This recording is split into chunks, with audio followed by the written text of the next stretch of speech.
Hi guys! Today's video actually is a video within a video. I've made a lot of different videos for you, and some of them have been not so good over the years, and a lot of them I make for you unique each year. But there's a few videos where I think I did a pretty good job the first time around. And so what I'm going to do is I'm going to show you that part of the video, and then I'm going to come back in at the end and kind of summarize it and wrap it up and do a better job at making sure you understand a few of the words. So let's check out a little retro flashback. Hi! Today, my video to you is talking all about relationships. Ooh, relationships. Yeah, but we're not talking about, who's going out with who in the 8th grade or who's mad at who. We are talking about relationships in an ecosystem. You know how I told you everything in an ecosystem is connected?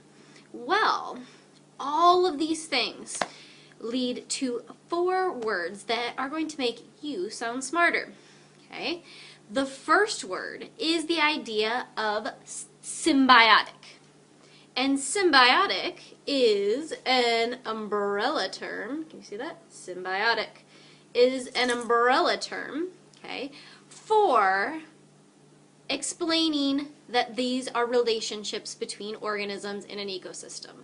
I use it as an umbrella term because there are 3 words that would fit directly underneath this umbrella term of relationships, or where is it? Symbiotic. Okay, symbiotic relationship. Okay, any organisms come together to interact in some way, shape, or form in the ecosystem. It's just a general blanket term for relationships in an ecosystem.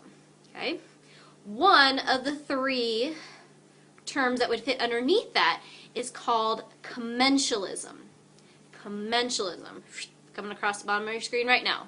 Okay, commensalism is when one organism uses another organism to have the benefit of food or shelter without harming the other. Okay, so one gets either food or shelter from the other, but the other isn't bothered by it. Okay, I'm going to use people examples. Okay, so maybe you live in a neighborhood, and maybe your parents worked out a deal where someone comes over to your house and hangs out until their parents come home. Now, they might not be your best friend.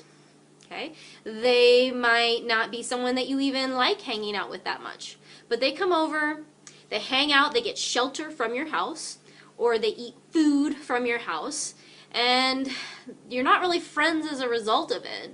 You tolerate them, you're fine with it, it doesn't really bother you.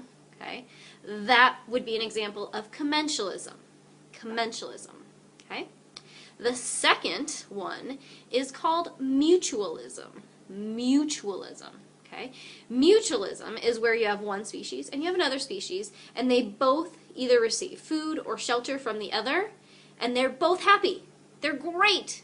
Okay, they both get benefits from the relationship they have from each other. Okay, so if you might think of it as best friends. Okay, if you have a best friend, you get certain happiness from having a best friend. You get to hang out with them. You get friendship and companionship, and you get someone to do activities with.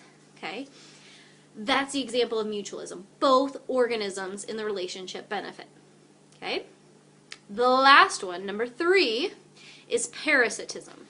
Okay, parasitism, this one's probably the easiest for you to understand. Parasitism is where one species harms another species, but the first species benefit and the other species it's really bad for. Okay, when you think about parasitism, you might think about a parasite. Okay, and when we think about parasites, we might have visions of ticks and deer and things like that.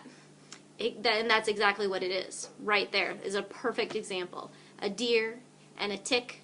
The tick attaches itself to the deer and sucks the deer's blood and actually really harms the deer a lot. Okay? Or maybe if you've been out in the woods, you might have to be checked for ticks and bugs to make sure that you don't have any on you so it doesn't harm you. Okay? So parasitism is where one harms the other. Okay? So we've got commensalism, mutualism, and parasitism. All 3 fit under the umbrella of a symbiotic relationship. All three are examples of a symbiotic relationship. So to wrap this all up, what I mainly want you to get out of my crazy discussion with my big umbrella is that those three types of relationships are all examples of symbiotic relationships, and that sometimes relationships in an ecosystem are not always going to be good, positive relationships. We have to think that the ecosystem needs to keep moving forward and cycling, and some of those things are going to be negative or harmful to other species, whether it is plants or animals, any part of the ecosystem that is actually living. So when you think of the umbrella term, think of it as a general term that would describe all of those things. All of them are examples of symbiotic relationships. So hopefully this helps to fill in any gaps that you have about relationships, and I can't wait to see what you guys create for this. Thanks, and have a good day.